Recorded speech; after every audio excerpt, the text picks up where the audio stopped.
This video is brought to you today by Manscaped. Stick around till later in the video to find out more. Hello Hazfans, and welcome back to another 50 Facts video with Hazfans Unlimited.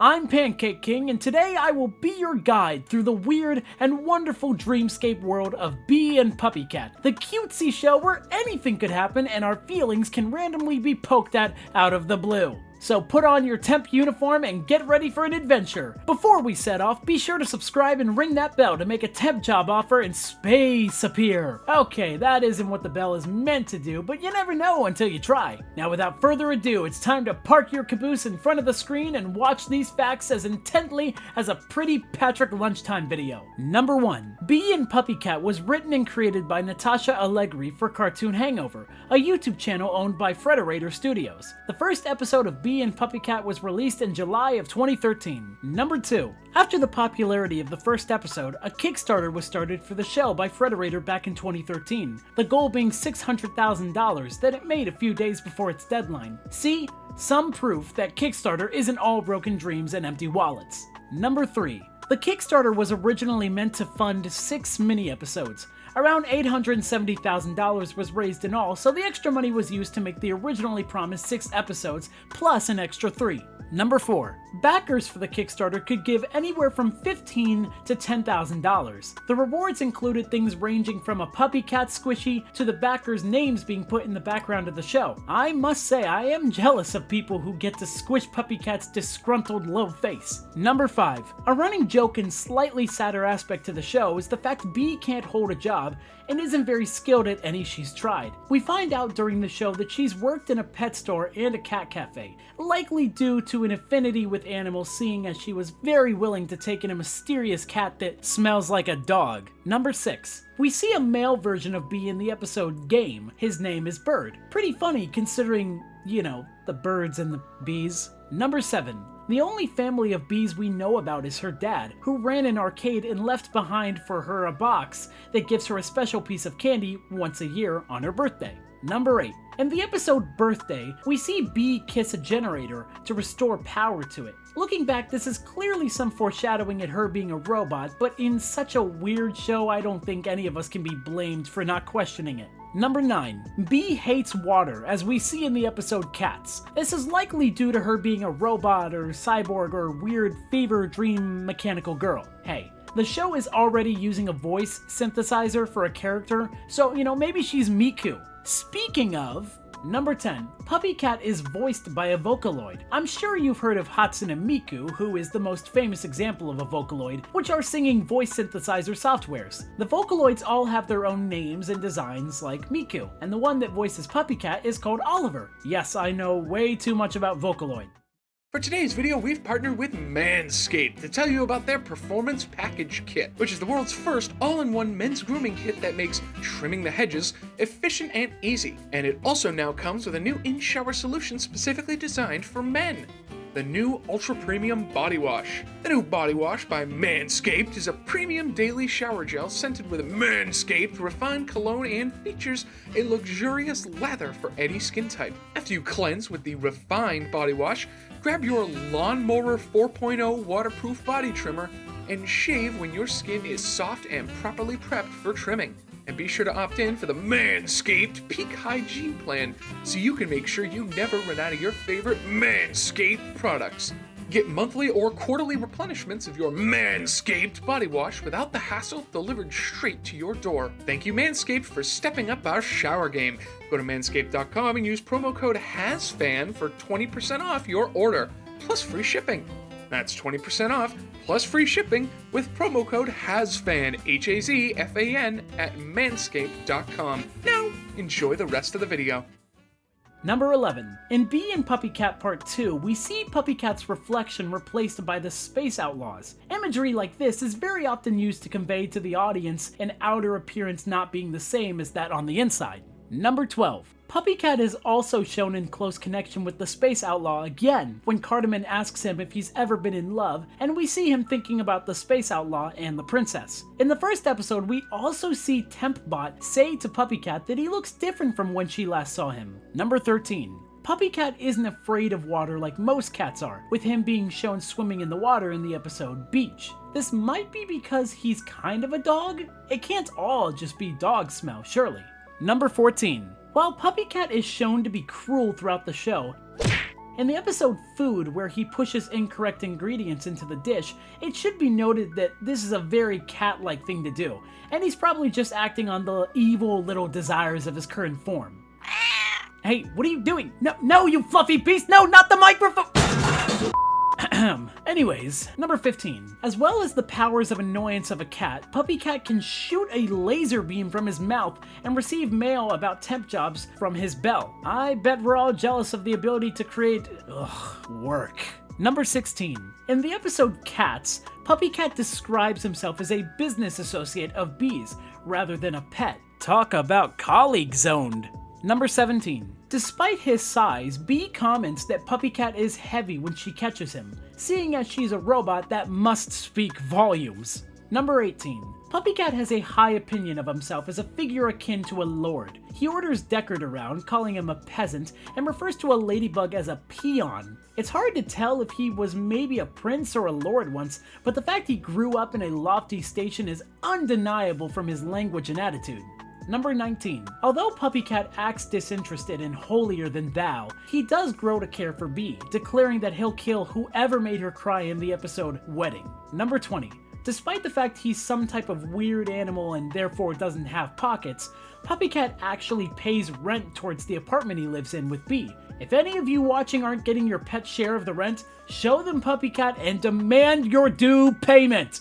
Number 21. Deckard's name is a reference to the Diablo character Deckard Cain, a scholar of the arcane. We find out that everyone in the wizard family is actually named after a wizard, just to play on that surname. No wonder Deckard has so many siblings when there are so many great wizards to choose from. Number 22. Deckard can always be seen in pajamas, except when he's cooking when he dons a cat apron. This changes in the final episode where he gets dressed to leave for college, and one of his family members comments that he's not wearing pajamas, asking if he isn't depressed anymore. Cass tells them that he's still depressed, but now he's, quote, depressed in pants. Everyone knows that real winners are depressed completely naked! I love that this job doesn't make me show my face. Number 23. Deckard likely has heterochromia iridium, which means his eyes are two different colors. This is common with cats, which may be an intentional link, but many other characters are shown to have this rarity, such as Yuna from Final Fantasy X, with the choice mostly just being stylistic. Number 24. Despite Deckard living in one of the apartments he leases, Cardamon doesn't actually know who he is. This is either an example of Deckard's depression keeping him indoors, Cardamon's strange nature, or most likely both. Number 25. As well as being a child landlord, Cardamon also looks after his mother who is in a coma. In a moment of unexpectedly hitting us in the feels, the show has Cardamon snuggle into his unconscious mother. Number 26. In the episode Donut, when Bee leaves a donut for Cardamon that she says will grant wishes, we see Cardamon give a piece to his dog Sticky. After eating it, the dog's limbs change into different colors, making that dang dog even cuter! Number 27. While we have yet to meet the character, concept art by Natasha Allegri shows a woman who appears to be a friend of Cardamon's and is called Miss Coffee Cup. Maybe she'll be making her appearance in Season 2. Number 28. Cass Wizard was originally called Merlin, with early production videos referring to her as such. Her name was later changed to Cass, which is likely a reference to the head sorcerer Castaspella from He-Man. Number 29. In the final episode, we see Cass wearing a scarf covered in zeros and ones, a piece of clothing that shows her love of programming, which is modern day magic if you ask me.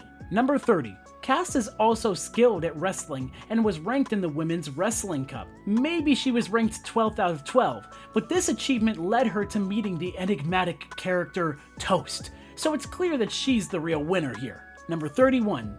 The temp agency Bee and PuppyCat visit has strict safety procedures in place, namely attempting to shoot any intruders, which nearly leads to Bee being incinerated. Because as we all know, the greatest incentive to finding a job is the threat of being turned into dust. Number 32. TempBot is voiced by Ellen McLean, who voiced GLaDOS in the Portal games. The show takes the opportunity to reference this when TempBot says there may be cake during the video game temp job. Number 33. The Elder Bird in Cloud World is voiced by Aaron Hansen, giving the episode pretty strong links to its title of Game, seeing as it recruited a Game Grump. Number 34. A comic of Bee and PuppyCat was made in 2014 with a planned 16 issues, but was unfortunately cancelled in 2016 after the release of only 11 of the promised issues. Number 35. Wallace the fish may miss his mother, but if you check out the comics, you'll see she actually makes an appearance there. Number 36. In the episode Beach, we can see a portrait of Pretty Patrick hung above Bee's sofa, as well as his face being on her shirt. Number 37. In Beach, we also see a message in a bottle wash up onto the shore, the note reading, "For Julia." This may be a hint to something yet to come in the show, or it could just be one of the Kickstarter rewards of having your name put in an episode.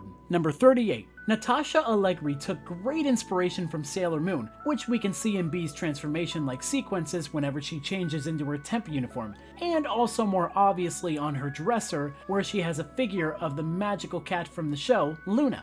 Number 39.